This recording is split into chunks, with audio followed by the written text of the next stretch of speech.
শেষ রাত বড় অদ্ভুত সময়। নির্জন হয়ে আসে চারিদিক। পৃথিবীর সকল ব্যস্ততা আর প্রয়োজন তখন বিতাড়িত। বন্ধ হয়ে গেছে পৃথিবীর সব দুয়ার। আমাদের প্রয়োজন শোনার জন্য প্রস্তুত নেই কেউ। আর সেই সময় রব অপেক্ষা করছেন। কেউ তার কাছে ক্ষমা চাইবে, দুনিয়া ও আখেরাতের কল্যাণ চাইবে। তিনি অপেক্ষা করেন, কেউ কিছু চাইলে তাকে দান করব।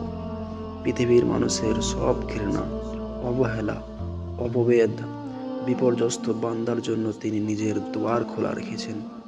দরজা খোলা থাকে তাদের জন্য যারা চলে গেছে বিপদে। বন্ধু বানিয়েছে শয়তান ও তার অনুসারীদেরকে। ডুবে গেছে পাপাচারে। নিজের পাপাসির দিকে তাকিয়ে তারাও হতাশ হওয়ার কিছু নেই। রব তার জন্য অপেক্ষা করছেন। তার তওবা কবুল করার জন্য রব প্রস্তুত আছেন।